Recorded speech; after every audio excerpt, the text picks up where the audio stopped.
En la sobremesa mi hijo gritó que yo era solo una deuda heredada que nadie quería. Le sonreí mientras levantaba mi taza. Soy Casilda. Tengo 72 años y vivo en mi casa. No sabe que las verdaderas cuentas las controlo yo. El domingo había empezado como cualquier otro, con el olor a carne asada y cebollas doradas inundando mi cocina. Preparé la comida con la misma dedicación de siempre, esperando la visita de mi hijo Esteban y su esposa Valeria. Llegaron tarde, como era su costumbre, con las caras largas y el estrés pintado en la frente. Durante toda la comida, el ambiente se sintió pesado. Hablaron de sus problemas, de la cuota del carro nuevo que apenas podían pagar, de los gastos de su club social y de lo cara que estaba la vida. Yo escuchaba en silencio, sirviendo más jugo, pasando el pan, siendo la madre invisible que solo está ahí para facilitar las cosas. El problema empezó cuando al servir el café le pedí a Esteban un favor muy pequeño. Le dije que el tubo del lavaplatos estaba goteando y le pregunté si podía revisarlo antes de irse o si me ayudaba a llamar a un plomero porque mi teléfono celular estaba fallando. No era un pedido de dinero, era una simple solicitud de tiempo, de atención. Pero para Esteban, cualquier cosa que viniera de mí se había convertido en una carga. Resopló. Tiró la servilleta de tela sobre el plato sucio y me miró con una furia que me heló la sangre. Fue entonces cuando soltó la frase, sin filtro, sin respeto, delante de su esposa que solo bajó la mirada para esconder una media sonrisa de complicidad. «Mamá, usted es solo una deuda heredada que nadie quiere». El comedor quedó en un silencio absoluto. El eco de sus palabras rebotó en las paredes de esta casa que yo misma había construido bloque a bloque. Sentí un golpe en el pecho, una punzada fría, pero no me permití derramar ni una sola lágrima. He llorado muy pocas veces en mi vida y ninguna de esas veces ha sido por cobardía. Lo miré a los ojos. Mantuve la compostura, levanté mi taza de café con una mano firme y le sonreí con una calma que lo desconcertó al instante. «Qué curioso», le respondí, con la voz suave pero afilada como un cuchillo de carnicero. «Porque las deudas de verdad que heredé, las pagué yo sola sin pedirte nada. Nunca». Esteban dejó el vaso en la mesa. El sonido del cristal chocando contra la madera pareció un trueno en medio de la quietud. Vi cómo tragaba saliva. La vena que siempre se le marcaba en la frente cuando estaba enojado empezó a latir con menos fuerza, reemplazada por una sombra de incomodidad. Él esperaba que yo me encogiera, que bajara la cabeza y pidiera perdón por existir, por envejecer, por estorbar. No esperaba que yo le sostuviera la mirada y mucho menos que le recordara el pasado que él convenientemente había decidido borrar de su memoria. Valeria se aclaró la garganta, agarró su bolso de marca y murmuró que ya era tarde, que tenían compromisos. Esteban se levantó casi de un salto, sin despedirse de beso como solía hacerlo por pura obligación. Salieron por la puerta principal casi huyendo, dejando atrás el aroma a café amargo y una mesa llena de sobras. Me quedé sola. El sonido del motor de su carro, alejándose por la calle, fue el único ruido durante varios minutos. Me levanté despacio, sintiendo el leve crujido en mis rodillas, un recordatorio constante de mi edad. Empecé a recoger los platos. La cerámica pesaba en mis manos más de lo normal. Mientras el agua tibia corría sobre los restos de comida en el lavaplatos, mi mente viajó 32 años atrás, al momento exacto en que conocí lo que verdaderamente significaba una deuda heredada. Mi difunto esposo, Ramiro, era un hombre bueno, pero un soñador sin remedio. Cuando Esteban tenía apenas 10 años, Ramiro murió de un infarto fulminante en la mitad de la noche. Me dejó viuda, con un niño pequeño y dueña de una ferretería de barrio llamada El Tornillo de Plata, que en realidad no era más que un galpón oscuro lleno de mercancía oxidada y cuentas por pagar. Ramiro había sacado préstamos a espaldas mías para intentar salvar un negocio que se hundía por su mala administración. El día después del entierro de mi esposo, los proveedores empezaron a tocar a mi puerta. No venían a darme el pésame, venían a cobrar. Me amenazaron con embargar la casa, con dejarme en la calle. Yo era una mujer que hasta ese momento solo se había dedicado a cuidar del hogar. No sabía nada de herramientas, de materiales de construcción, ni de balances contables. Pero el hambre de un hijo es un motor más fuerte que cualquier miedo. No me senté a llorar mi desgracia. Me puse un delantal grueso de lona, abrí la cortina metálica de la ferretería y me enfrenté al mundo. Aprendí a diferenciar entre clavos de acero, tornillos galvanizados y tuberías de PVC. Aprendí a negociar con camioneros rudos y a soportar las miradas de desprecio de los hombres que pensaban que una mujer viuda y joven era una presa fácil. Fueron años de tragar tierra y respirar polvo de cemento. Trabajaba 14 horas diarias. Cada peso que entraba a la caja registradora estaba manchado de mi sudor y de mis sacrificios. Mientras otras madres llevaban a sus hijos al parque, yo tenía a Esteban en una esquina del mostrador, haciendo sus tareas sobre cajas de cartón. Me quité el pan de la boca para que a él nunca le faltara un plato de carne, para que pudiera ir a una buena escuela y no sintiera la vergüenza de la pobreza que nos respiraba en la nuca. Todo ese esfuerzo, cada centavo pagado a los bancos, cada lágrima tragada en silencio, quedó registrado en un objeto que aún conservo como mi mayor tesoro, un pesado libro de cuentas encuadernado en cuero negro con gruesas esquinas de bronce. Ese libro fue mi confidente. Allí, con una caligrafía impecable, anoté cada deuda de Ramiro y, al lado, la fecha gloriosa en que logré liquidarla. Esteban creció viendo mi esfuerzo, pero al parecer, la memoria de los hijos a veces se vuelve selectiva cuando alcanzan el éxito. Le pagué una universidad privada. Le compré su primer traje a la medida para sus entrevistas de trabajo. Lo apoyé hasta que se convirtió en un gerente regional, con un sueldo que a mí me habría tomado años ganar en la ferretería.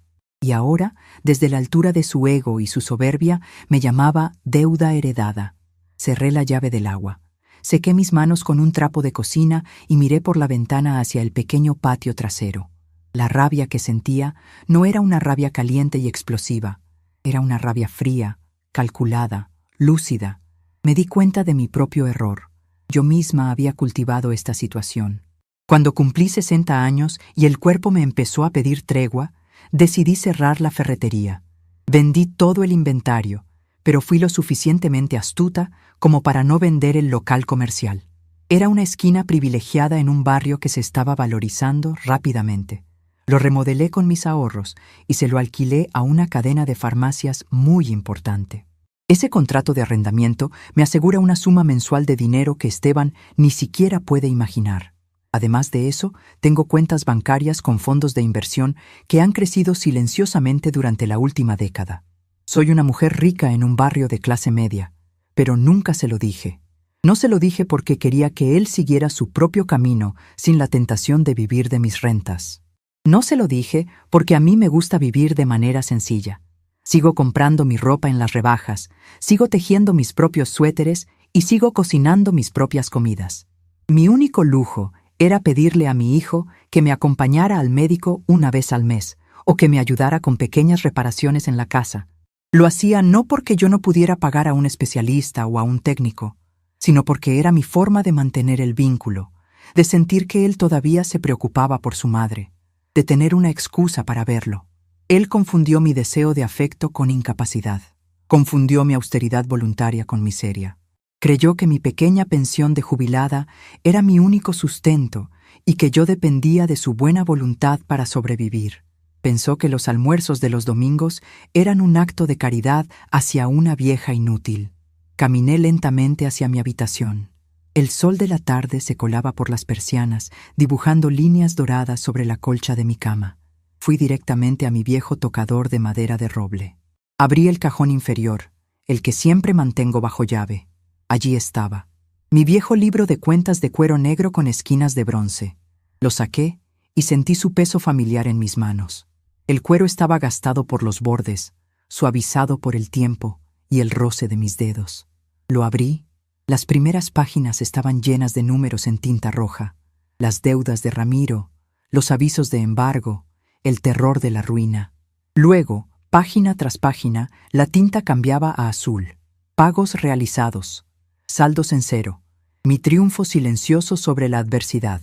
En la parte posterior del libro, guardados dentro de una solapa, estaban mis documentos actuales, los estados de cuenta bancarios, el contrato de arrendamiento del local comercial por los próximos 10 años, los títulos de propiedad, papeles que demostraban que yo no solo no era una carga, sino que tenía un patrimonio que triplicaba todo lo que Esteban y Valeria aparentaban tener con sus tarjetas de crédito al límite. Pasé mis dedos sobre las páginas. Mi hijo pensaba que el respeto se medía por la ropa de marca que uno usa o por el año del carro que maneja. Había olvidado que la verdadera fuerza se forja en la resistencia, en la capacidad de levantarse cuando el mundo entero te empuja hacia abajo. Me llamó deuda heredada. Creía que yo era un estorbo que debía soportar por obligación moral. Cerré el libro de golpe. El sonido seco resonó en la habitación silenciosa. Ya no habría más favores solicitados. Ya no habría más excusas inventadas para que viniera a verme. Si Esteban creía que las relaciones se medían en términos de pérdidas y ganancias, entonces yo le iba a enseñar una lección de contabilidad que jamás olvidaría. Le iba a demostrar que la anciana frágil que él despreciaba en la sobremesa era mucho más poderosa de lo que su mente arrogante podía comprender. Guardé el libro en el cajón y giré la llave. Me miré en el espejo del tocador. Mis arrugas eran profundas, marcas de una vida que no había sido fácil, pero mis ojos brillaban con una intensidad que hacía mucho tiempo no veía en mí misma. La madre compasiva y silenciosa que soportaba humillaciones por amor acababa de desaparecer, dejando en su lugar a la mujer de negocios, a la administradora implacable que salvó a su familia de la ruina. Mi hijo había querido herirme, pero lo único que logró fue despertar a una guerrera que estaba descansando. Y la guerra, en mi casa y bajo mis reglas, apenas estaba por comenzar. El lunes amaneció con un cielo gris plomo, pero dentro de mi pecho brillaba un sol de justicia implacable. Desperté a las 6 de la mañana, mucho antes de que el despertador tuviera la osadía de sonar en mi mesa de noche. Mis rodillas protestaron con el primer movimiento bajo las sábanas, emitiendo ese crujido sordo que los años te regalan como un recordatorio constante de la gravedad. Pero esta vez no les presté la menor atención. La mente tiene un poder absoluto sobre el cuerpo cuando el orgullo y la dignidad asumen el mando de tu vida. Fui a la cocina. El lavaplatos seguía goteando. Una gota caía cada 3 segundos sobre el acero inoxidable. Ayer, durante la humillante sobremesa, ese sonido me parecía el llanto ahogado de una casa vieja y olvidada. Hoy, me sonaba a un reloj de arena, marcando el final de mi pasividad y el inicio de una nueva era. Preparé café negro, cargado y sin una sola pizca de azúcar. Necesitaba el sabor amargo, bajando por mi garganta, para mantener la lucidez afilada. Caminé de regreso a mi habitación, sosteniendo la taza humeante con una mano firme. Fui directo al cajón con llave y saqué nuevamente mi libro de cuentas de cuero negro con gruesas esquinas de bronce. Lo abrí sobre la colcha de la cama, pasando las yemas de mis dedos por las páginas donde la tinta azul confirmaba mi victoria sobre la ruina hace más de 3 décadas. Luego, revisé los documentos de la solapa trasera.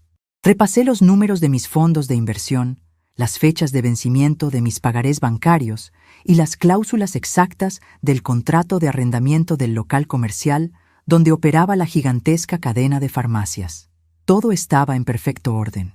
Mi patrimonio era una fortaleza invisible, construida centavo a centavo con el sudor que derramé en aquella ferretería polvorienta. Era el momento exacto de pasar revista a mis recursos. Durante 10 años había vivido como una anciana de pensión mínima, contando las monedas en el mercado, no por falta de dinero, sino porque la ostentación siempre me pareció vulgar. Pero mi hijo había confundido mi sencillez con miseria. Decidí que ese lunes no usaría mis faldas de algodón barato ni mis zapatos ortopédicos de lona gastada. Fui al fondo de mi armario, aparté los suéteres tejidos a mano y saqué un traje sastre de lana gris oscuro que había mandado a hacer a la medida hace 8 años para firmar la renovación del contrato de la farmacia. Me quedaba un poco holgado ahora, pero la caída de la tela seguía siendo impecable y autoritaria. Me apliqué un labial rojo discreto, cepillé mi cabello plateado hacia atrás, recogiéndolo en un moño pulcro, y me puse unos pendientes de perlas auténticas que Ramiro me había regalado en nuestro primer aniversario. Al mirarme al espejo, no vi a la viuda resignada ni a la madre suplicante. Vi a Casilda, la mujer de negocios que había levantado un imperio de la nada, vendiendo clavos y sacos de cemento. Salí a la calle, y por primera vez en meses, ignoré la parada del autobús en la esquina. Levanté la mano con autoridad y detuve un taxi libre. Le pedí al chofer que me llevara a la sucursal principal del banco en el centro financiero de la ciudad. Al cruzar las puertas de cristal del banco, el aire acondicionado me golpeó el rostro. Había una fila de al menos 20 personas esperando ansiosas en las cajas normales. Me acerqué al escritorio de recepción, donde una muchacha joven, demasiado ocupada revisando el esmalte de sus uñas, me atendió sin molestarse en levantar la vista. «Si viene a cobrar su pensión de apoyo, señora, tiene que formarse en la fila número 3», dijo la joven, mascando un chicle con evidente desgana. La miré con infinita paciencia. Esa era exactamente la invisibilidad de la vejez sobre la que tanto había reflexionado la noche anterior. Para el mundo moderno, las canas y las arrugas te borran la identidad de un plumazo. Te conviertes en un mueble viejo, en un trámite molesto, en una simple abuelita sin nombre, sin pasado y sin importancia. La sociedad te quita tu nombre de pila y te pega en la frente la etiqueta de estorbo. Esteban operaba bajo esa misma ceguera. «No vengo por ninguna pensión, señorita», respondí con una voz clara, serena y con un volumen que obligó a 2 personas en la fila a voltear. «Vengo a ver a Roberto Castañeda, el director general de esta sucursal. Dígale que Casilda está aquí y que mi tiempo es valioso». La muchacha soltó una risita burlona, por fin levantando la mirada. «El licenciado Castañeda solo atiende a clientes de la banca patrimonial de alto nivel y con cita previa, señora. Si quiere, le doy una ficha para atención al cliente general». Antes de que yo tuviera que ponerla en su lugar, la pesada puerta de madera de la oficina principal se abrió. Roberto Castañeda, un hombre de 50 años vestido con un traje azul marino impecable, salió leyendo unos documentos. Al levantar la vista y reconocer mi rostro, su expresión cambió de inmediato. La seriedad se transformó en una sonrisa amplia y genuina. Ignoró por completo a su secretaria y caminó apresuradamente hacia mí, extendiendo ambas manos con profundo respeto. «Doña Casilda, qué verdadero honor tenerla por aquí esta mañana. Pase, por favor, pase directo a mi oficina. ¿Le ofrezco un buen café expreso o un vaso de agua mineral?» La secretaria dejó de mascar chicle al instante. Sus ojos se abrieron como platos. La mandíbula le tembló ligeramente mientras yo pasaba por su lado con paso firme, dejando una estela de perfume suave y autoridad absoluta. Una vez dentro de la amplia oficina de Roberto, rodeada de paneles de caoba y pesadas sillas de cuero negro, me senté cruzando las piernas y fui directo al grano. «Necesito un estado de cuenta actualizado de todas mis posiciones de inversión, Roberto. Y quiero que transfieras $1.000.000 de mi fondo de renta fija a mi cuenta de cheques de uso diario. Voy a empezar a hacer algunos gastos importantes esta misma semana». Roberto no hizo preguntas impertinentes. Tecleó rápidamente en el teclado de su computadora y giró la pantalla plana hacia mí para mostrarme los gráficos. «Sus inversiones han tenido un rendimiento extraordinario este último trimestre, doña Casilda. El mercado nos favoreció. Además, el depósito mensual de la cadena de farmacias entró ayer a primera hora sin falta, con el ajuste del 15% por inflación ya aplicado. Con la liquidez que tiene acumulada, usted podría comprar la mitad de esta cuadra si quisiera. ¿Tiene algún proyecto de inversión en mente?» «Un proyecto de remodelación estructural, Roberto», respondí, aceptando la taza de café que su asistente personal acababa de traer, empezando por los cimientos de mi propia vida. Salí del banco una hora después, llevando los documentos financieros guardados de forma segura en mi bolso de cuero. Decidí caminar unas cuantas cuadras por la avenida principal. El sol ya estaba alto y la ciudad hervía con la actividad frenética del mediodía. Me detuve frente al inmenso ventanal de cristal de una tienda departamental de lujo. Me quedé observando mi propio reflejo superpuesto sobre los maniquíes vestidos con ropas de miles de pesos. Una mujer mayor, de espalda derecha, con la frente en alto. Pensé en Esteban. Pensé en cómo la vanidad y las apariencias lo habían cegado por completo. Mi hijo creía firmemente que el poder residía en el ruido, en gritar en la sobremesa para intimidar a su madre, en manejar un carro último modelo que no podía pagar de contado, en pagar la carísima membresía de un club social para codearse con gente que, a sus espaldas, seguramente no lo respetaba. Qué profundamente equivocado estaba. El verdadero poder es completamente silencioso.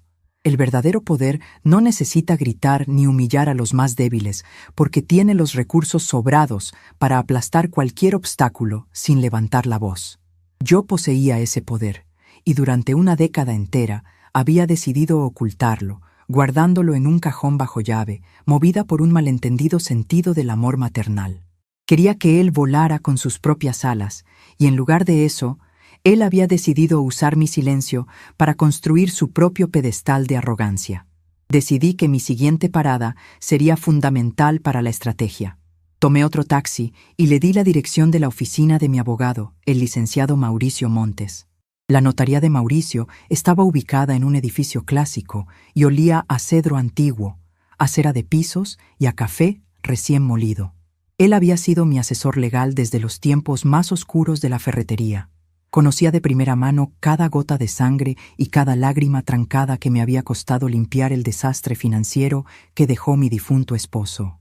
«Casilda, qué sorpresa tan agradable», me saludó efusivamente, levantándose de inmediato e invitándome a sentarme frente a su pesado escritorio de madera maciza. «¿A qué debo el honor de tu visita sin avisar?» Abrí mi bolso, saqué mi libro de cuentas de cuero negro y lo puse sobre la mesa de cristal. El bronce de las esquinas tintineó suavemente, un sonido metálico que Mauricio reconoció al instante. Suspiró, sabiendo que cuando ese libro salía de mi casa, las cosas iban muy en serio. «Mauricio, necesito cambiar mi testamento hoy mismo y establecer un fideicomiso ciego. Quiero blindar absolutamente todo mi patrimonio. La casa, el local comercial de la esquina, las cuentas bancarias, los fondos mutuos, todo». Mauricio arqueó una ceja poblada, entrelazando las manos sobre su escritorio. «Eso es un movimiento drástico, Casilda. ¿Pasó algo con Esteban? Esteban cree que soy una carga económica y emocional. Ayer, frente a su esposa, me llamó deuda heredada en mi propia cara». Mauricio frunció el ceño, genuinamente indignado. Conocía la historia completa de mi familia. Ese muchacho es un insensato de primera categoría. Si él supiera que la mitad del éxito que aparenta tener se sostiene gracias a que no tiene que preocuparse por su madre. Dejé que las palabras de Mauricio flotaran en el aire denso y perfumado a madera de su oficina.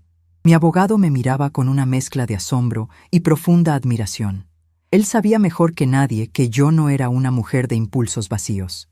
Cada paso que daba en mi vida estaba tan calculado como el inventario de mi antigua ferretería. «Mauricio», le dije, recostándome en la silla de cuero con una tranquilidad absoluta. «Esteban no tiene idea de cómo funciona el mundo real.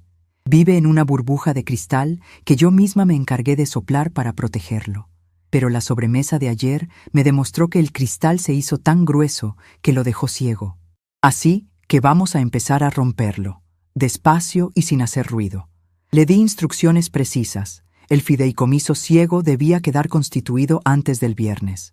Mis propiedades, mis cuentas de inversión y el contrato de la farmacia pasarían a estar blindados bajo una figura legal impenetrable. Si yo llegaba a faltar, mi hijo no podría tocar un solo centavo hasta cumplir los 60 años, y solo si demostraba no tener deudas por insolvencia. Pero había un detalle más.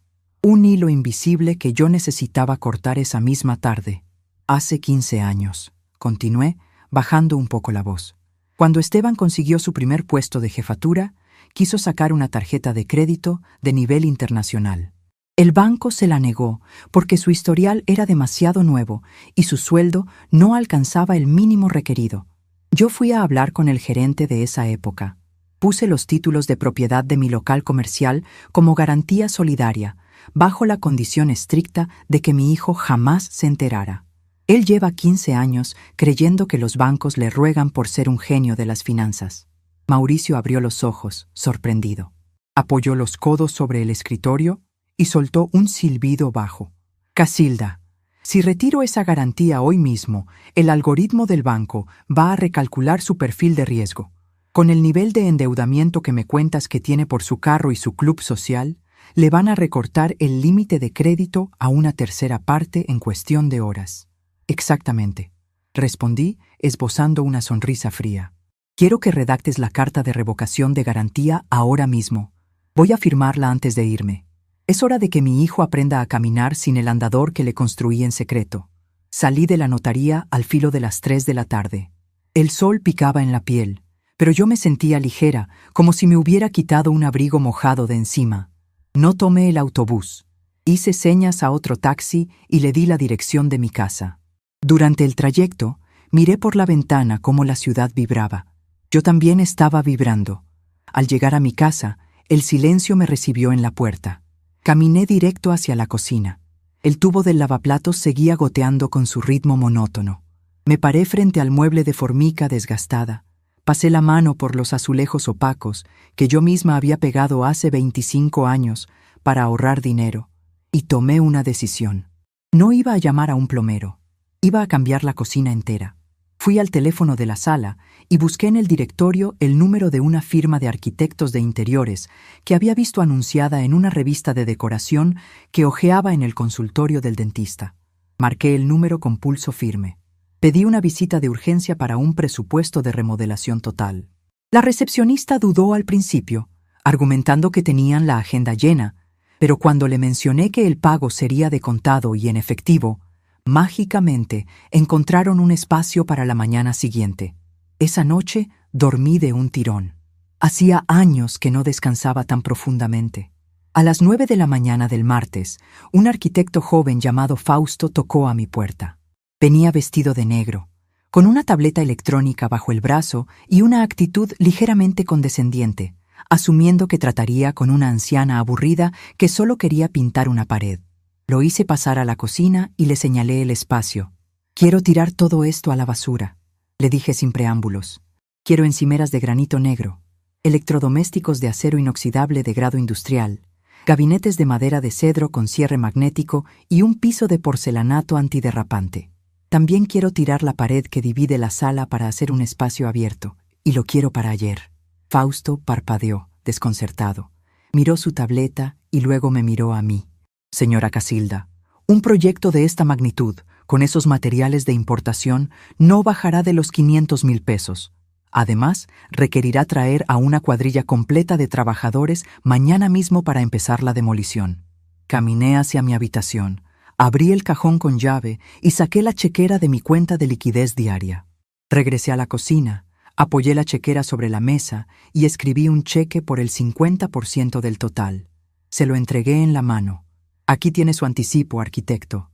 Lo espero mañana a las 8 en punto con los mazos. Y le sugiero que no se retrasen, porque penalizo los días perdidos». La demolición comenzó el miércoles. El ruido de los martillazos y el polvo de los ladrillos cayendo llenaron mi casa de un caos hermoso. Para mí, no era ruido de destrucción, era el sonido de la reconstrucción de mi dignidad. Como la cocina estaba inhabilitada, decidí dar el siguiente paso en mi estrategia de independencia. Llamé a una agencia de servicios de transporte privado. Contraté a un muchacho llamado Bruno, un estudiante de ingeniería de 22 años que ofrecía servicios de chofer con su propio automóvil sedán impecable. Acordé pagarle una tarifa fija semanal para que estuviera a mi disposición 4 horas al día. Ya no iba a depender de que Esteban tuviera un huequito en su agenda para llevarme a comprar mis medicinas o al supermercado. El jueves por la tarde, mientras yo estaba sentada en el patio trasero tomando limonada y escuchando a los obreros instalar las nuevas tuberías de cobre, mi teléfono celular sonó. Era Esteban. Dejé que timbrara 4 veces antes de contestar. «Bueno», dije con voz pausada. «Mamá», hasta que por fin contestas. «Ah, llevo llamándote toda la mañana». Su voz sonaba agitada, rasposa, llena de una ansiedad que yo conocía muy bien. «¿Dónde estabas? ¿Por qué no tienes el teléfono a la mano?» «Estaba ocupada, Esteban. ¿Qué necesitas?» Mi tono seco lo frenó por un segundo. Él esperaba a la madre servicial que se disculpaba por no escuchar el timbre. «Tengo un problema enorme», soltó, casi sin respirar. «Valeria y yo fuimos ayer a pagar la renovación de la membresía del club social y mi tarjeta de crédito rebotó. El cajero me dijo que estaba declinada. Llamé al banco hoy temprano e hicieron una estupidez. Me bajaron el límite de crédito al suelo sin avisar. Dicen que una garantía antigua se canceló. Es un error del sistema, seguro, pero tengo a los del club encima cobrándome recargos. Necesito que me hagas un favor». «Te escucho», respondí, dándole un sorbo a mi limonada. Necesito que me prestes 20,000 pesos de tus ahorros, solo por un par de semanas, en lo que el banco arregla su desastre. Yo sé que tienes ese dinero guardado de lo que te sobró de la liquidación de la ferretería. Te lo devuelvo en la quincena, te lo juro. Cerré los ojos por un instante. Ahí estaba mi hijo, el gerente exitoso, el hombre arrogante que el domingo me había llamado carga, pidiéndole un rescate financiero a la mujer que despreciaba. No puedo hacer eso, Esteban, dije con una calma helada. ¿Cómo que no puedes? Mamá, es una emergencia. Si no pago hoy, nos suspenden la entrada al club y tenemos una cena importantísima el sábado con unos socios de Valeria. No me puedes dejar así. Te repito que no puedo. Mis ahorros están comprometidos en otros asuntos. Tendrás que resolverlo con tu sueldo de gerente. O tal vez Valeria pueda usar su bolso de marca para pagar la cuota. El silencio al otro lado de la línea fue absoluto. Podía imaginar perfectamente su rostro enrojecido, la vena de la frente latiendo a punto de reventar. ¿Me estás cobrando lo del domingo?, preguntó, bajando la voz hasta convertirla en un siseo venenoso. ¿Estás ofendida por una broma de sobremesa y por eso me niegas un préstamo ridículo?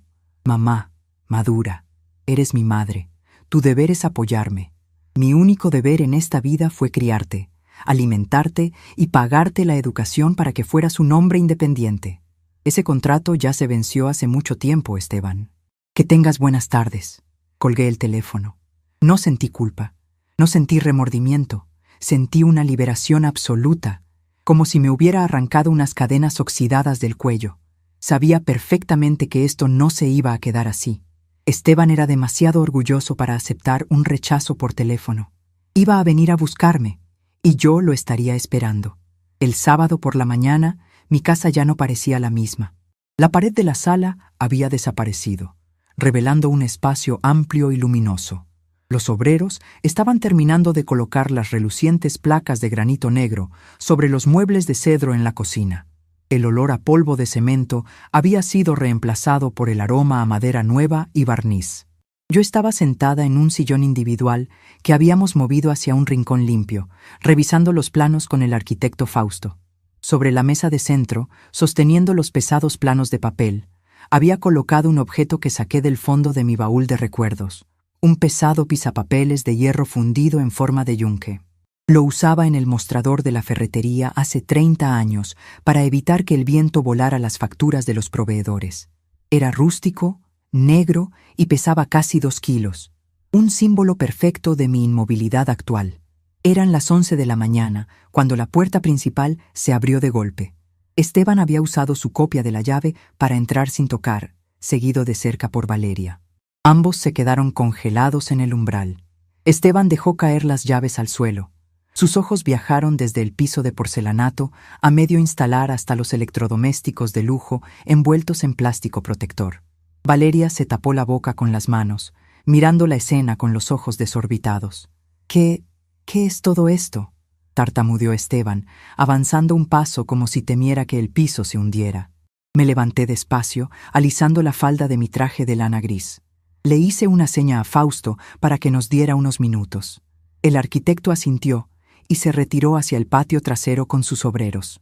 «Es una remodelación de cocina, Esteban. Pensé que era evidente», le respondí cruzando las manos frente a mí. Mi hijo avanzó a zancadas hacia el centro de la sala, con el rostro desfigurado por una mezcla de pánico y rabia. Señaló los gabinetes de cedro con un dedo tembloroso. «¿Te volviste loca?», gritó, olvidando por completo cualquier filtro o respeto. «¿De dónde sacaste el dinero para hacer esta estupidez? Mamá, estos materiales cuestan una fortuna. ¿Te metiste con prestamistas? ¿Sacaste un crédito hipotecario sobre la casa?» Valeria se acercó corriendo y le agarró el brazo a su esposo. «Esteban, los usureros te quitan la casa si no pagas. Esta señora nos va a dejar en la calle», chilló mi nuera, revelando por fin sus verdaderas preocupaciones. No le importaba mi bienestar, le importaba la herencia. Caminé lentamente hacia la mesa de centro. Puse mi mano sobre el frío hierro del yunque que sostenía los planos. Sentí su textura áspera, su peso inamovible. «Tranquilízate, Esteban», dije, con un tono de voz tan bajo y controlado que obligó a ambos a guardar silencio para poder escucharme. Nadie ha hipotecado nada, y no conozco a ningún usurero. ¡No me mientas!, estalló de nuevo, golpeando con la palma abierta una de las nuevas encimeras de granito. Yo sé exactamente cuánto cobras de tu miserable pensión. Yo sé lo que tienes en el banco porque yo te abrí esa cuenta hace años. No te alcanza ni para comprar la puerta de ese refrigerador. Eres una irresponsable. ¿Te das cuenta de lo que has hecho? Ahora yo voy a tener que pagar este desastre. Ahora sí te convertiste en una verdadera deuda para mí. Lo dejé gritar. Lo dejé desahogar todo su veneno, observando cómo su propia ignorancia lo ahogaba. Cuando terminó de vociferar y se quedó sin aliento, respirando agitadamente con los puños cerrados, levanté el yunque de hierro con una sola mano y lo dejé caer sobre la mesa de madera con un golpe seco y sordo que retumbó en toda la habitación. Valeria dio un respingo hacia atrás. Esteban parpadeó, asustado por el estruendo repentino. «Tú no vas a pagar absolutamente nada en esta casa, Esteban», pronuncié, marcando cada sílaba con la precisión de un relojero. Primero, porque no te corresponde. Y segundo, porque no tienes con qué. Apenas pudiste pagar la tarjeta de crédito ayer para no perder tu estatus en el club. No estás en posición de rescatar a nadie. El color abandonó el rostro de mi hijo en un segundo. Pasó del rojo furioso a un blanco ceniza.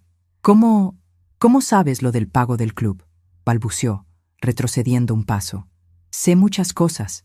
Sé que vives al límite de tus posibilidades, tratando de impresionar a gente que no te valora. Sé que desprecias a la mujer que te dio la vida porque te resulta más fácil verme como un estorbo que reconocer tus propios fracasos. Pero sobre todo, sé administrar mi dinero mejor que tú». Caminé hacia mi bolso, que reposaba sobre una silla cercana. Saqué una carpeta manila y extraje la factura original de la constructora de Fausto. Tenía un enorme sello rojo que cruzaba el papel de lado a lado con la palabra «pagado en su totalidad». Se la tendí a Esteban. Él tomó el papel con manos temblorosas. Sus ojos leyeron la cifra total. $500,000. Luego leyó el método de pago. Transferencia bancaria directa. «No entiendo», susurró, mirando el papel como si estuviera escrito en un idioma extraterrestre. «Esto es imposible. Tú no tienes este dinero. Lo que tú crees saber sobre mi vida, Esteban, cabría en un dedal», le respondí, acercándome lo suficiente para que sintiera el peso de mi mirada directamente en sus ojos. «Yo no soy tu carga económica. Nunca lo he sido. La única deuda que tienes en esta vida es moral. Y esa, lamentablemente, no se puede pagar con tarjetas de crédito».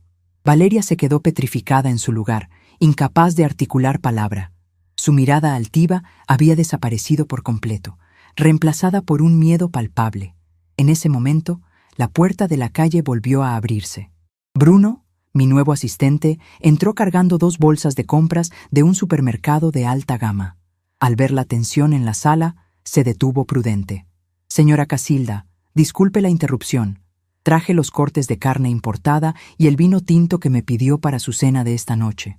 ¿Dónde se los pongo?», preguntó el muchacho con extrema cortesía. Esteban miró a Bruno, luego a las bolsas llenas de productos caros y finalmente me miró a mí. Su mente intentaba desesperadamente procesar que la anciana frágil que le pedía favores para cambiar un tubo goteando acababa de contratar a un chofer personal y estaba pagando $500,000 al contado por un capricho. «Ponlas en la mesa del comedor, Bruno, por favor. Y ve encendiendo el auto, que en 10 minutos salimos a comprar zapatos nuevos». Volteé hacia mi hijo y su esposa, señalando la puerta de salida con un gesto elegante y definitivo. «Como pueden ver, estoy en medio de una remodelación muy profunda y tengo una agenda bastante apretada. Les sugiero que se vayan a su casa a revisar sus propios estados de cuenta, porque en esta casa la contabilidad ya está perfectamente saldada». Esteban abrió la boca para decir algo, pero no salió ningún sonido. Por primera vez en su vida adulta, el gran gerente regional se había quedado sin argumentos, atrapado en las ruinas de su propia arrogancia, viendo cómo la madre invisible que él creía poseer se levantaba como un gigante financiero frente a sus propios ojos. Los vi salir de mi casa arrastrando los pies, como si el peso de su propia ignorancia les hubiera caído de golpe sobre los hombros. Esteban ni siquiera tuvo la fuerza para azotar la puerta al marcharse. El motor de su carro no rugió con la prepotencia del domingo pasado. Arrancó con un sonido ahogado, casi triste, perdiéndose calle abajo, mientras yo me acomodaba el saco de mi traje gris frente al espejo del recibidor. Bruno me abrió la puerta de su sedán impecable con una inclinación de cabeza. Esa misma tarde, mientras mi hijo seguramente revisaba con pánico las aplicaciones de sus bancos en el teléfono celular, yo estaba sentada en una zapatería de lujo probándome calzado de cuero italiano. Durante años había castigado mis pies con zapatos ortopédicos de lona barata, convenciéndome de que una mujer de mi edad ya no necesitaba elegancia, solo funcionalidad. ¿Qué mentira tan grande nos contamos las mujeres cuando decidimos borrarnos del mapa para no incomodar a los demás? Compré 3 pares. Pagué con mi tarjeta de débito preferencial, esa que tiene mi nombre grabado en letras doradas y que nunca había salido de mi billetera. Los días siguientes fueron una sinfonía de transformación. El arquitecto Fausto y su cuadrilla trabajaron con la precisión de un reloj suizo, motivados por el jugoso bono de puntualidad que les prometí si terminaban antes del viernes. La pared que dividía la sala y el comedor desapareció por completo, dejando un espacio inmenso por donde la luz de la mañana entraba a raudales. El goteo deprimente del lavaplatos viejo fue reemplazado por el brillo imponente de una tarja de acero de grado industrial, rodeada de encimeras de granito negro pulido que reflejaban mi rostro como un espejo oscuro y perfecto. El olor a madera de cedro de los nuevos gabinetes impregnó cada rincón de la casa, borrando para siempre el aroma a cebolla frita y resignación que había habitado mi cocina durante décadas. El jueves por la mañana, mientras yo preparaba una taza de café en mi nueva máquina de expreso, sonó mi teléfono móvil. Era Mauricio, mi abogado. Su voz sonaba cargada de una satisfacción profesional que no intentó disimular.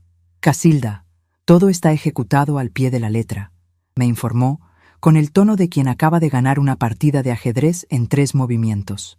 «El fideicomiso ciego ya está registrado y blindado ante notario. Tus propiedades, incluyendo el local de la farmacia, tus cuentas de inversión y la casa donde vives, ahora pertenecen a una entidad jurídica intocable. Tú eres la única administradora vitalicia». «¿Y la garantía solidaria del banco?», pregunté, dando un sorbo al café, disfrutando el sabor intenso y puro que nada tenía que ver con el polvo soluble que solía beber. «Revocada oficialmente desde el lunes por la tarde». Hablé directamente con el director de riesgos del banco. Cuando vieron que retirabas el respaldo de los títulos de propiedad de la esquina comercial, el sistema recalculó el perfil de Esteban en cuestión de milisegundos. Sin tu patrimonio respaldándolo, tu hijo es solo un empleado con un nivel de endeudamiento que supera el 80% de sus ingresos. Le cancelaron 2 tarjetas de crédito adicionales por riesgo de impago y le exigieron liquidar el saldo excedente de la principal en menos de 15 días. Sonreí frente a la ventana. El sol calentaba los cristales. «Mauricio, eres un artista de la jurisprudencia. Te enviaré un par de botellas de vino de la reserva especial que acabo de comprar». «No hay nada que agradecer, Casilda. A veces, la justicia divina necesita un pequeño empujón legal. Prepárate, porque el golpe de realidad que está recibiendo tu hijo debe ser monumental. No tardará en buscarte». No se equivocó. Ese mismo jueves, al filo de las 7 de la noche, el timbre de la puerta principal sonó. No fue el ruido metálico de una llave girando en la cerradura sin pedir permiso, como Esteban solía hacer. Fue un timbrazo corto, dudoso, casi cobarde. Caminé despacio sobre mi nuevo piso de porcelanato antiderrapante. Llevaba puesto un pantalón de lino negro y una blusa de seda color perla. Abrí la puerta de par en par. Ahí estaban las sombras de la pareja arrogante que se había sentado a mi mesa el domingo. Esteban tenía profundas ojeras moradas bajo los ojos y el nudo de su corbata estaba flojo y arrugado. Valeria, por su parte, no llevaba su bolso de marca colgado del antebrazo. Mantenía las manos entrelazadas sobre su estómago, mirando el suelo con una sumisión que me pareció patética. «Mamá, ¿podemos pasar?», preguntó Esteban, con la voz quebrada. Me hice a un lado sin decir una palabra, señalándoles el camino hacia la nueva sala de concepto abierto. Al entrar, ambos se quedaron sin aliento por segunda vez en la semana. La iluminación indirecta resaltaba las vetas del granito negro y el cierre magnético de los gabinetes de cedro le daba al lugar un aire de modernidad y poder que los dejó empequeñecidos. Se sentaron al borde del sofá, rígidos, como si temieran ensuciar los muebles con su simple presencia. Me senté frente a ellos, en mi sillón individual.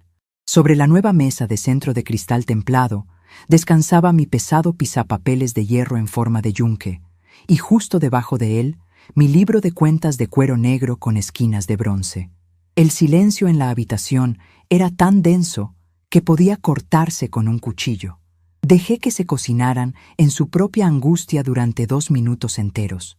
Quien habla primero, en una negociación desde la desesperación, ya perdió. El banco me llamó hoy por la mañana, soltó Esteban finalmente, frotándose la cara con ambas manos derrotado. Fui a la sucursal del centro a exigir una explicación. El gerente no me quiso dar la cara, me mandó con un ejecutivo de cuenta. Me dijeron que mi línea de crédito empresarial y mis tarjetas estaban respaldadas por una garantía solidaria a nombre de un tercero. Una garantía que fue retirada esta misma semana. Levanté una ceja, manteniendo mi postura erguida. ¿Y qué tiene que ver eso conmigo, Esteban? Él levantó la mirada. Sus ojos estaban rojos, llenos de una mezcla de vergüenza y terror absoluto. El ejecutivo me mostró el expediente original de hace 15 años. La garantía eran las escrituras del local comercial de la avenida principal. El local donde está la farmacia más grande del barrio. Los papeles estaban a tu nombre, mamá. Están a mi nombre. Le corregí con voz suave, pero firme. Siguen siendo míos. Valeria se inclinó hacia adelante, intentando forzar una sonrisa conciliadora que parecía más bien una mueca de dolor. Suegrita, debe haber un malentendido. Esteban y yo siempre hemos sido tan buenos con usted. Si ese local es suyo, si usted tiene ese nivel de ingresos por la renta de la farmacia, ¿por qué nunca nos lo dijo? Nosotros podíamos haberla ayudado a administrarlo. Somos familia. La familia no se oculta estas cosas. Solté una carcajada seca, breve y carente de cualquier tipo de calidez. El sonido hizo que Valeria retrocediera en el sofá como si la hubiera abofeteado. La familia tampoco llama deuda heredada a su madre en su propia cara, Valeria. Así que vamos a dejar el teatro de la nuera devota para otra ocasión, porque no tengo paciencia para hipocresías baratas. Estiré la mano, levanté el pesado yunque de hierro y tomé mi libro de cuentas de cuero negro. Lo abrí directamente en la solapa trasera y saqué una serie de documentos que extendí sobre la mesa de cristal, empujándolos hacia donde estaba mi hijo. Tú creíste que cuando cerré el tornillo de plata, me había quedado con una pensión miserable y 4 pesos en el banco, ¿verdad? Le pregunté mirándolo fijamente a los ojos. Creíste que tu padre solo nos había dejado ruina. Pero olvidaste algo fundamental, Esteban. Olvidaste quién se puso el delantal de lona. Olvidaste quién peleó con los proveedores, quién cargó bultos de cemento y quién pagó cada centavo de las deudas de tu padre hasta limpiar nuestro nombre. Yo no cerré por quiebra, cerré por estrategia. Me quedé con la esquina más valiosa de este barrio. La remodelé y firmé un contrato de arrendamiento a largo plazo con la cadena de farmacias. Llevo 10 años recibiendo rentas comerciales de alto nivel. Esteban miraba los contratos sobre la mesa con la boca entreabierta.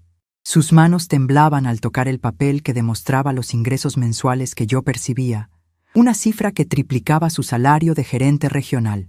Pero tú vivías al día, balbuceó, sin poder reconciliar a la anciana que cocinaba sobras con la empresaria que tenía frente a él. Me pedías que te llevara al médico. Me pedías ayuda para cambiar focos y arreglar tuberías. Te pedía tiempo, no dinero, le respondí, sintiendo cómo la frialdad de mis palabras cortaba las últimas cuerdas de su ignorancia. Quería que vinieras a mi casa porque te extrañaba. Fingía necesitar ayuda con tonterías para que sintieras que tu madre aún te necesitaba en su vida. Quería protegerte de la comodidad. Quería que te forjaras tu propio camino, que sintieras el orgullo de ganar tu propio sueldo sin esperar a que yo te resolviera la vida. Hice una pausa, asegurándome de que cada sílaba se clavara profundamente en su mente. Hace 15 años, cuando el banco te rechazó tu primera tarjeta de crédito importante porque eras un simple oficinista sin historial, yo fui a la sucursal. Puse el patrimonio de mi vida como garantía solidaria para que te abrieran las puertas del mundo financiero. Todo el crédito que has tenido, los préstamos para tus carros del año, el límite para pagar ese club social exclusivo donde te codeas con gente que no soportas, todo eso no te lo dieron porque fueras un genio de las finanzas, Esteban. Te lo dieron porque yo estaba detrás de ti, sosteniéndote en silencio. Yo era tu límite de crédito, yo era tu respaldo, yo era la verdadera dueña de tus aparentes éxitos. Una lágrima de pura humillación resbaló por la mejilla de mi hijo. El castillo de naipes de su ego acababa de colapsar frente a sus narices. Valeria se cubrió la cara con las manos, respirando entrecortadamente al comprender que la fuente de su estilo de vida acababa de secarse para siempre. Retiré la garantía el lunes, continué implacable, señalando la notificación del banco que estaba entre los papeles. El domingo dejaste muy claro que yo era una carga que nadie quería, así que decidí dejar de cargarte a ti. Decidí que ya es hora de que camines solo. Si tu puesto de gerente es tan brillante, no tendrás problema en pagar tus tarjetas de crédito con tu propio sudor, tal como yo pagué las deudas de tu padre. Esteban se dejó caer contra el respaldo del sofá, mirando el techo como si buscara aire. «Me van a embargar, mamá», susurró con la voz vacía de cualquier rastro de soberbia. «Si no pago el total exigido por el banco en 2 semanas, me van a quitar el carro. El club social ya nos canceló la membresía hoy en la tarde. Estamos en la ruina. Por favor, te lo suplico, perdóname. Fui un estúpido, fui un arrogante, no sabía lo que decía. Ayúdame a pagar esto. Tienes el dinero de sobra, lo estoy viendo aquí. Te firmo pagarés, te pago intereses, lo que tú quieras. Pero no me dejes hundir». Mantuve el rostro inexpresivo. Ni siquiera parpadeé ante su súplica. Ver a un hombre adulto mendigando compasión después de haber escupido veneno es un espectáculo que curte el alma de cualquier madre. Saqué el último documento del libro de cuentas, un folio grueso con los sellos rojos de la notaría de Mauricio. Lo deslicé sobre el cristal templado de la mesa, empujándolo hasta que chocó contra el yunque de hierro. Esto es un acta constitutiva de un fideicomiso ciego, Esteban. Léelo bien. Todo mi capital, mis fondos de inversión, mis propiedades comerciales y esta misma casa están bloqueados bajo esta figura legal. Yo recibo mis rendimientos mensuales, pero el capital matriz es intocable. Él tomó el documento con manos torpes. Valeria se acercó para leer por encima de su hombro, moviendo los labios mientras procesaba la terminología legal. «¿Qué significa esto?», preguntó ella, con el pánico deformándole el rostro.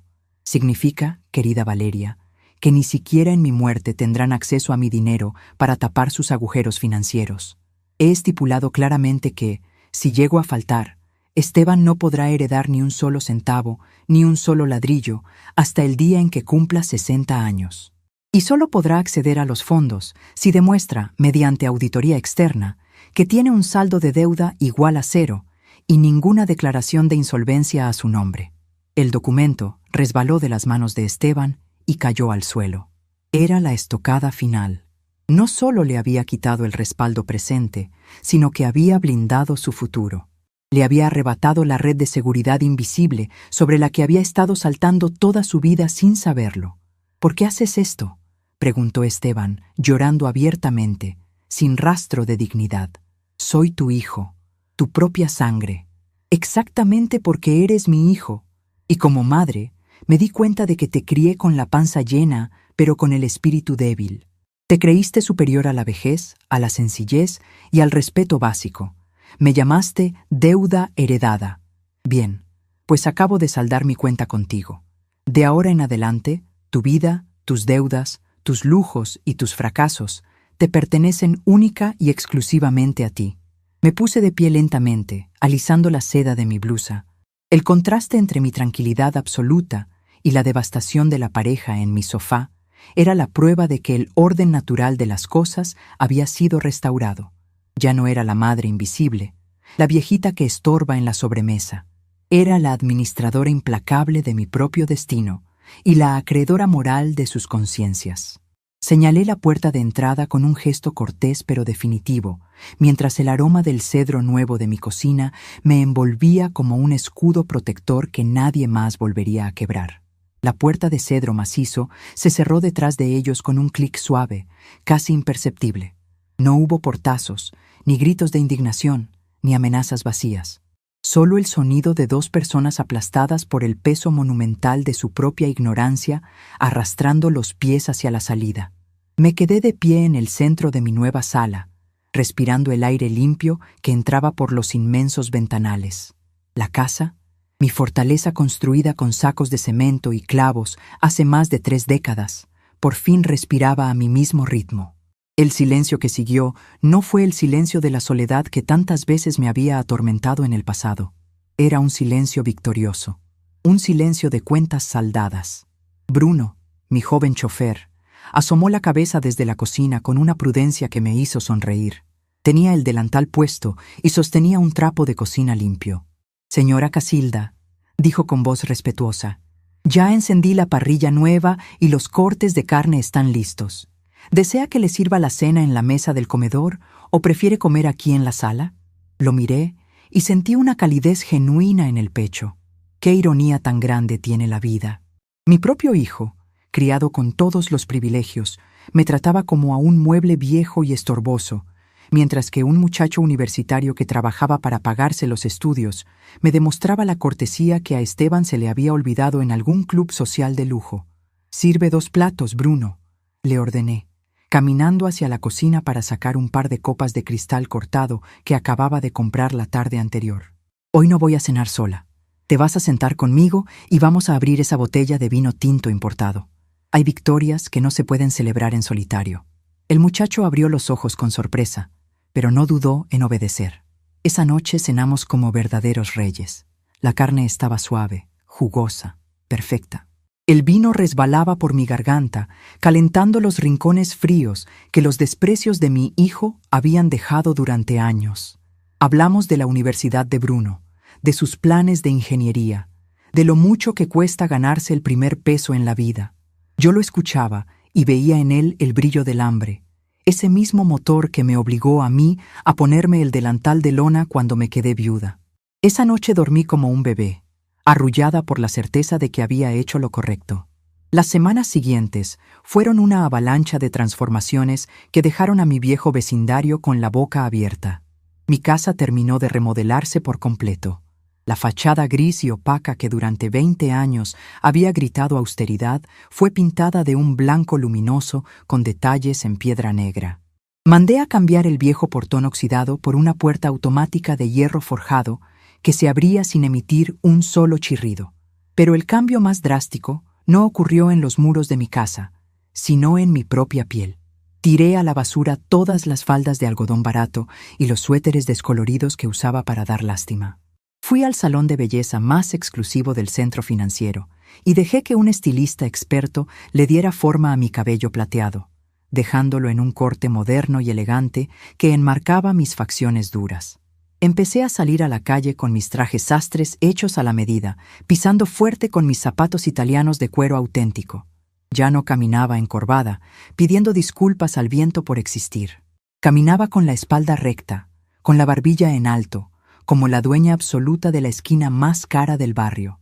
Las vecinas chismosas que antes me miraban con esa lástima condescendiente, reservada para las viudas pobres, ahora se apartaban en la acera para dejarme pasar. En el mercado, los vendedores que antes me daban las frutas magulladas, asumiendo que no tenía para más, ahora me ofrecían lo mejor de sus huertos en cuanto me veían llegar acompañada de Bruno cargando mis bolsas. El dinero no compra el respeto. De eso estoy segura, pero la actitud de una mujer que sabe exactamente cuánto vale es capaz de doblegar hasta al más insolente. 2 meses exactos después de aquella fatídica sobremesa dominical, recibí la visita de Mauricio, mi abogado. Llegó a media mañana, cargando su infaltable portafolios de cuero y una sonrisa que le cruzaba la cara de oreja a oreja.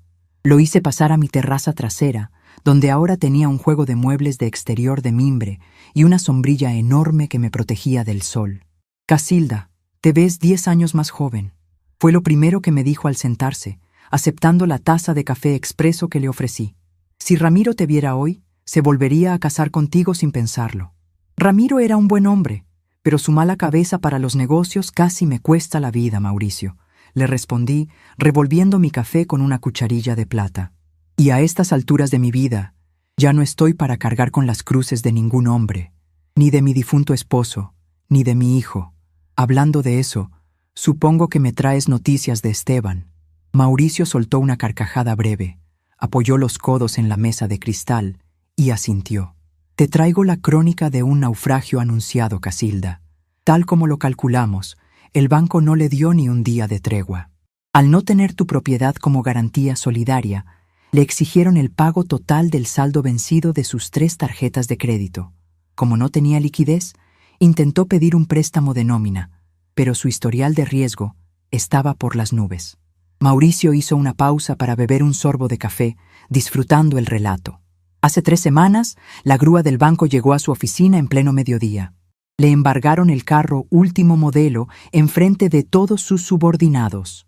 Me enteré por un colega del departamento legal de esa sucursal. Dicen que Esteban salió corriendo al estacionamiento gritando que era un error, pero los cobradores tenían la orden de secuestro firmada por un juez. Se llevaron el vehículo y lo dejaron a pie en medio de la calle. Mantuve el rostro inexpresivo. No sentí alegría por su desgracia, pero tampoco sentí esa punzada de culpa maternal que solía gobernar mis decisiones. Estaba escuchando el reporte meteorológico de una tormenta que él mismo había sembrado. ¿Y qué hay de su estilo de vida?, pregunté con calma. Se derrumbó como un castillo de azúcar bajo la lluvia, continuó Mauricio, sacando unos documentos de su portafolios para mostrármelos. Tuvieron que entregar el departamento de lujo que rentaban en la zona residencial porque debían 2 meses de mantenimiento. Se mudaron a un complejo de edificios bastante modesto en las afueras de la ciudad. Valeria tuvo que vender en Internet todas sus bolsas de diseñador para poder pagar la mudanza, y por lo que supe, ahora está trabajando como cajera en una tienda de ropa en el centro comercial. Esteban viaja 2 horas en transporte público todos los días para llegar a su puesto de gerente. Se le acabó la fantasía, Casilda. Aterrizaron de golpe en el asfalto. Miré hacia el jardín, donde mis rosales nuevos estaban empezando a florecer. Durante 32 años me había quitado el pan de la boca para que mi hijo no supiera lo que era viajar en un autobús atestado de gente, para que no sintiera la angustia de llegar a fin de mes contando las monedas. Lo sobreprotegí tanto que le amputé la capacidad de valorar el esfuerzo ajeno. Ahora, la vida le estaba cobrando las facturas de contado y con intereses moratorios. Es el mejor regalo que le he dado desde el día en que nació Mauricio, dije por fin, bajando la mirada hacia mis manos, donde las manchas de la edad contaban la verdadera historia de mi riqueza. El hambre es un maestro cruel, pero nunca se equivoca. Le va a doler, va a maldecir mi nombre durante años, pero si tiene una sola gota de mi sangre en las venas, este golpe lo va a convertir en un hombre de verdad. Y si no, entonces nunca hubo nada que salvar. Mauricio asintió, comprendiendo la dureza de mi amor. Recogió sus papeles y se despidió con un abrazo sincero, sabiendo que mi decisión era irrevocable. El fideicomiso ciego seguía intacto. Esteban no vería un peso mío hasta que sus cabellos fueran tan blancos como los míos y su soberbia hubiera desaparecido por completo. Esa misma tarde, decidí que era momento de darle un nuevo propósito a mi vida. Había acumulado riqueza para protegerme de la ruina, pero el dinero estancado en el banco es igual de inútil que un martillo guardado en una caja de cristal. Fui a mi habitación, abrí el cajón del tocador y saqué mi viejo libro de cuentas de cuero negro con esquinas de bronce. Lo llevé a la sala y lo puse sobre la mesa, justo al lado del pesado yunque de hierro que ahora usaba como adorno principal. Pasé las páginas llenas de tinta azul, aquellas donde registré mis victorias sobre la miseria de la ferretería. Había muchas páginas en blanco al final del libro. Decidí que era hora de volver a escribir. Llamé a mi contador y le di instrucciones claras.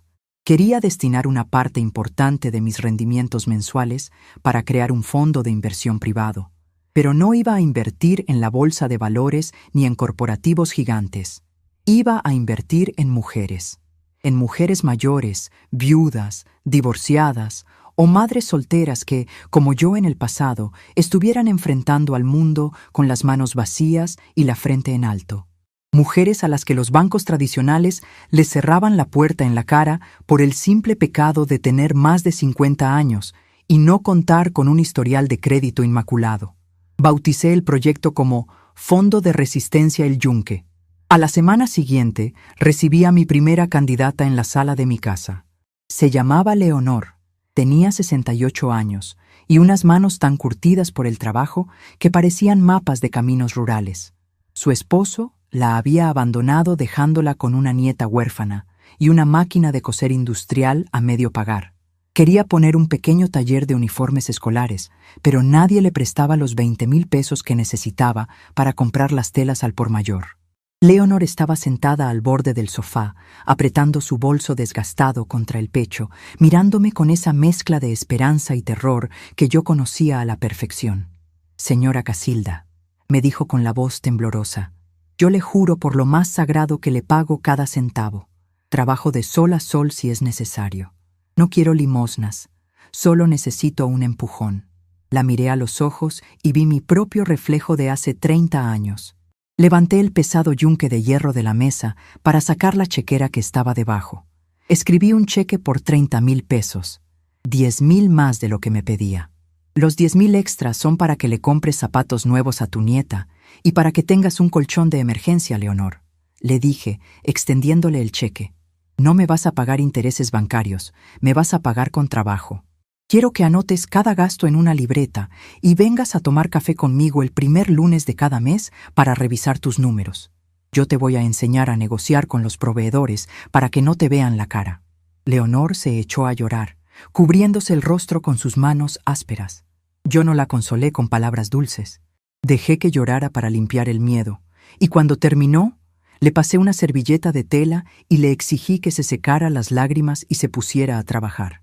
Anoté el nombre de Leonor en una página nueva de mi libro de cuentas de cuero negro. Esta vez, la tinta no marcaba mis deudas saldadas, marcaba las semillas de mi propio legado. Con el paso de los meses, la sala de mi casa se convirtió en un santuario de mujeres fuertes. Vinieron panaderas, costureras, dueñas de pequeñas fondas de comida y vendedoras de catálogo. Yo las recibía con café recién hecho, las escuchaba, evaluaba sus planes de negocio con la frialdad de un banquero y les otorgaba los créditos que nadie más les daba. Les enseñé a llevar inventarios, a calcular márgenes de ganancia y, sobre todo, a no dejarse humillar por nadie, ni siquiera por su propia sangre. Me convertí en la matriarca invisible de una red de pequeños negocios que florecían en los barrios más humildes de la ciudad. Mientras mi hijo aprendía a golpes lo que costaba ganarse la vida viajando apretado en un autobús, yo estaba usando el dinero que él creía merecer por derecho divino para cambiarle la vida a mujeres que verdaderamente sabían multiplicar los panes y los peces. La vida dio una vuelta completa, cerrando el círculo con una justicia poética impecable. Una tarde de domingo, exactamente un año después de aquella infame sobremesa donde fui llamada estorbo, me encontraba sentada sola en mi sala. El sol de otoño entraba por los ventanales dorando el granito negro de la cocina. Todo estaba en perfecto orden. No había olores a fritura, no había prisas por servir la comida a invitados malagradecidos. No había tensiones flotando en el aire. Solo el sonido suave de música clásica saliendo de la radio de transistores que conservaba desde los tiempos de la ferretería. Miré el yunque de hierro fundido sobre la mesa. Su color negro mate parecía absorber la luz de la habitación.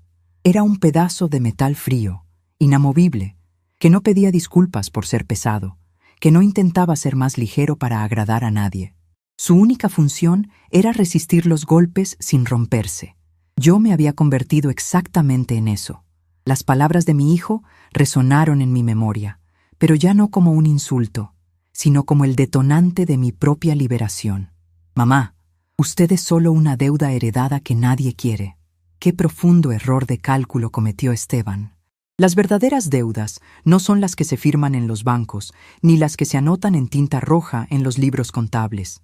Las verdaderas deudas son aquellas que contraemos con nosotros mismos cuando decidimos hacernos pequeños, invisibles y sumisos por el miedo a perder el cariño de quienes no nos respetan. Durante demasiados años yo estuve en deuda con mi propia dignidad. Viví en números rojos con mi amor propio, regalando mi esfuerzo a cambio de migajas de atención los domingos por la tarde. Pero esa deuda estaba pagada en su totalidad. Hoy, a mis 73 años, soy dueña absoluta de mi tiempo, de mi patrimonio y de mi paz mental. He demostrado que la vejez no es una sala de espera hacia la muerte, sino el momento cumbre donde se recoge la cosecha de todo lo que sembramos con lágrimas y sudor. No soy el pasivo en el balance general de nadie, soy el capital entero. Y quien no tenga la capacidad moral para entender mi valor, simplemente no tiene el crédito suficiente para sentarse a mi mesa. Cerré mi libro de cuentas, pasé la mano sobre las esquinas de bronce brillante y sonreí al vacío con la certeza absoluta de que en esta casa, bajo mis reglas, el saldo por fin estaba a mi favor.